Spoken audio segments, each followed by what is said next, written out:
Amparo, maestro Raúl Pérez Johnston. Tema 2. Teoría del amparo. Subtema 2.10. Recursos. Parte 3 de 4. En relación con el recurso de queja promovido en contra de autos dentro del procedimiento que puedan dejar a las partes sin defensa y que no tengan reparación en la sentencia conforme a la fracción sexta del artículo 95, tenemos que el juez debe suspender el procedimiento. ¿Por qué? La razón de ser de esta disposición es muy sencilla. Si el auto que se dictó trasciende en la defensa de las partes dentro del procedimiento, resultaría hasta cierto punto inútil la presentación de un recurso si se sigue indiscriminadamente con la tramitación del juicio y eventualmente se dicta sentencia. Este recurso eventualmente se quedaría sin materia. Por esa razón se establece en el artículo 101 de la Ley de Amparo que debe de suspenderse la tramitación del recurso de queja. Sin embargo, también existen algunos casos en los cuales la Corte ha definido la forma en que se debe de suspender este procedimiento, estableciendo que efectivamente se debe de suspender para que no se dicte sentencia,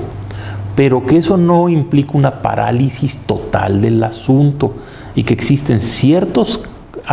acuerdos o ciertas cuestiones en el expediente que pueden seguir caminando con el objeto de no retrasar injustificadamente cuestiones que no tienen que ver directamente con el tema de la queja. En este sentido, han habido varias interpretaciones de los jueces de distrito. Hay quienes suspenden de manera total el procedimiento, hay quienes no lo suspenden, pero sí dejan insubsistente la fecha de audiencia hasta que se resuelva la queja, o de plano simplemente difieren las audiencias con el objeto de que no se dicte sentencia en lo que se resuelve este recurso de queja. Ahora, en el juicio de amparo directo tenemos alguna diferenciación respecto de estos recursos.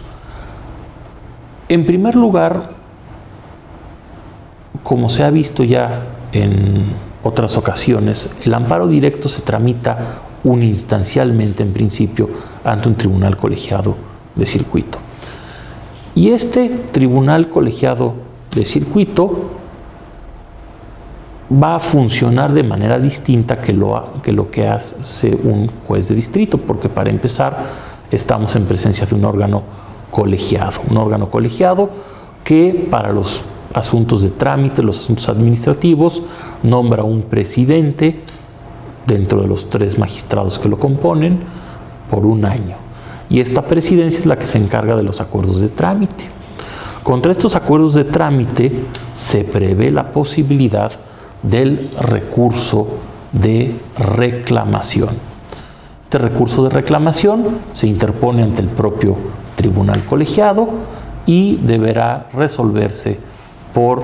parte del tribunal funcionando en pleno. Es decir, que los 3 magistrados ahora se van a sentar a revisar si lo que el magistrado presidente resolvió es o no conforme a la ley. En este sentido, podrían haber algunos cuestionamientos de si este es un sistema idóneo para poder cuestionar los acuerdos de trámite dentro del juicio de amparo directo, porque al final del camino podría llegar a pensarse que el magistrado que dictó el auto recurrido, el presidente del tribunal, de manera natural y normal va a pretender soportar o argumentar en favor de la validez de su acto, ¿no? Aquí, por ejemplo, si nosotros debiésemos analizar esta cuestión a la luz de los criterios nuevos de control de convencionalidad, tal vez podríamos nosotros concluir que el hecho de que participe en esta sesión el magistrado que dictó el auto que se está recurriendo pudiese ser una forma de no asegurar una justicia imparcial, completa e independiente en el recurso, y que probablemente tendría que excusarse este magistrado y que se nombre a alguien en su lugar, así sea de manera provisional, para atender este asunto en concreto. Puede ser un secretario en funciones o alguien que en su caso llegase a determinar el propio Consejo de la Judicatura. Además del recurso de reclamación, en el juicio de amparo directo vamos a tener la posibilidad del recurso de queja. El recurso de queja no como en el amparo indirecto respecto de actos de trámite, ya que para eso está el recurso de reclamación del que acabamos de hablar, sino para poder cuestionar el auto que resuelva sobre la petición de suspensión en el amparo directo. Una de las particularidades de la suspensión en el amparo directo es que ésta se concede por parte de la autoridad responsable ante quien se promueve la demanda para que la reenvíe al tribunal colegiado, y en esta medida se establece la posibilidad de que el tribunal colegiado tenga la última palabra respecto de la suspensión, ya que sería en este caso inocuo dejar en manos de la discrecionalidad de la propia autoridad responsable el determinar si suspende o no su propio acto. Ahora, la razón de ser de que sea la autoridad responsable la que resuelva sobre la suspensión de la ejecución de la sentencia definitiva que se haya impugnado, atiende principalmente a una cuestión de urgencia, a una situación por virtud de la cual la autoridad responsable es la que tiene todas las constancias del juicio, y por lo mismo te podrías estar ahorrando tiempo valioso en lo que el asunto se manda al tribunal colegiado y éste empieza a conocer los hechos para poder resolver sobre la suspensión. Pero más interesante que la reclamación y la queja en el amparo directo es más que nada la procedencia del recurso de revisión. Originalmente el amparo directo se concibió como un amparo uninstancial, un amparo que se promovía directo ante la Suprema Corte de Justicia de la Nación. Sin embargo, con el tiempo y por aumento en las cargas de trabajo, se fueron creando estos tribunales colegiados de circuito. Entonces, como la Suprema Corte se ha estimado que debe de tener la última palabra en materia de asuntos que se refieran a inconstitucionalidad de leyes o a la interpretación directa de una disposición de la Constitución, se creó este recurso de revisión para que, a pesar de que existiese un pronunciamiento del tribunal colegiado respecto de estas cuestiones, la Suprema Corte tuviese la última palabra para resolver este tema y pudiese emitir un criterio relevante sobre la constitucionalidad o inconstitucionalidad de una ley, o sobre cuál debe de ser el alcance e interpretación de distintas disposiciones de la Constitución. Así pues, el amparo deja de ser uninstancial solamente por excepción, y como lo establece el propio artículo 107 constitucional y asimismo la ley de amparo, este recurso de revisión es excepcional, y es excepcional en el sentido en que no solamente debe de existir un tema de interpretación directa de un precepto de la Constitución o un tema de inconstitucionalidad de leyes, sino que también es necesario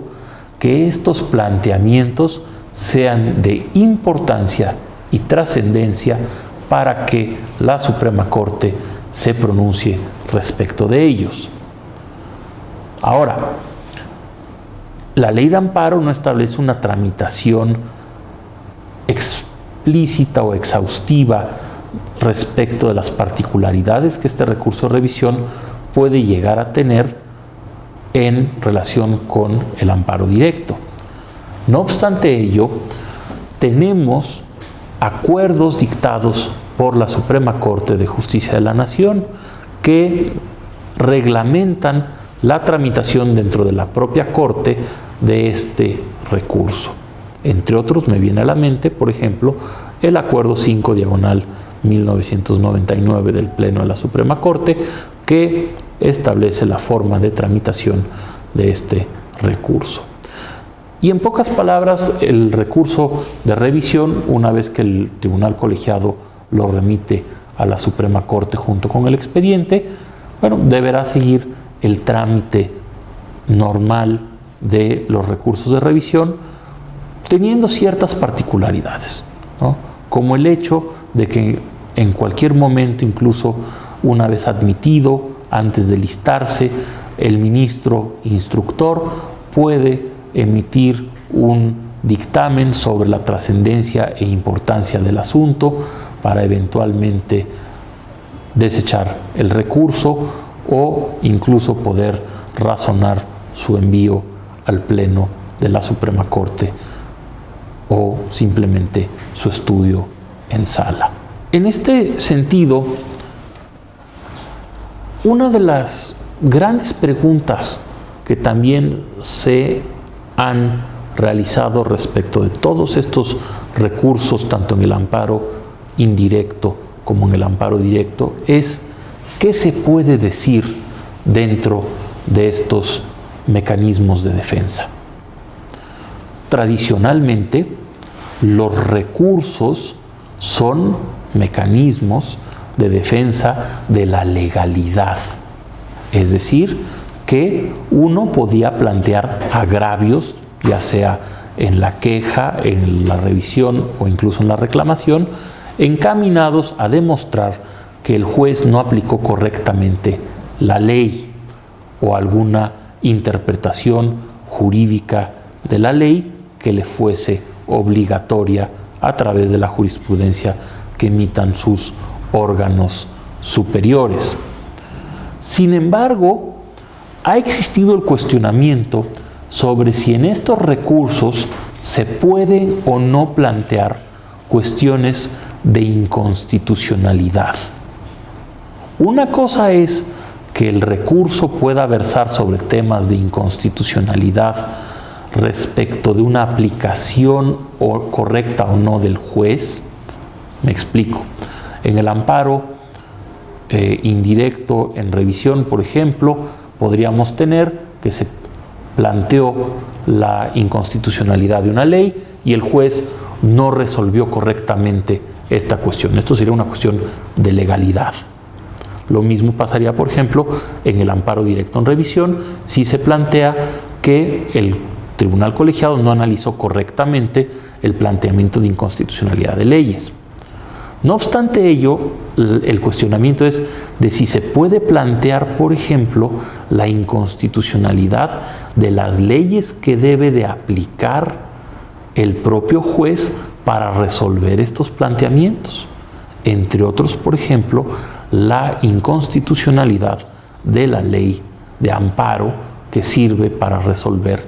todos estos asuntos. La postura tradicional de la Suprema Corte había sido que no podía ejercerse un control de constitucionalidad dentro del medio de control de constitucionalidad, porque esto impediría una tramitación efectiva de los recursos y podría cuestionar la debida impartición de justicia, mediante una jurisprudencia que se volvió famosa en el sentido de que el juez de distrito no podía violar garantías individuales y no se podía cuestionar la inconstitucionalidad de la ley de amparo, como también hubo otros precedentes. Sin embargo, con motivo de la reforma al artículo 1 constitucional, se ha revolucionado este tema y a la luz de las nuevas obligaciones que tienen los jueces de control difuso de constitucionalidad y convencionalidad, tienen la obligación, como ya lo ha resuelto el Pleno de la Suprema Corte en épocas recientes, de revisar la compatibilidad de las propias normas procesales de los recursos, incluso de la ley de amparo, a la luz de los derechos humanos establecidos en la Constitución y en los tratados internacionales. Y bajo esta perspectiva, hoy en día se puede plantear, tanto en la queja como en la reclamación y en la revisión, la posibilidad de la inconstitucionalidad de la propia ley de amparo, que durante mucho tiempo se había estimado estaba exenta de control de constitucionalidad. Fin parte 3 de 4.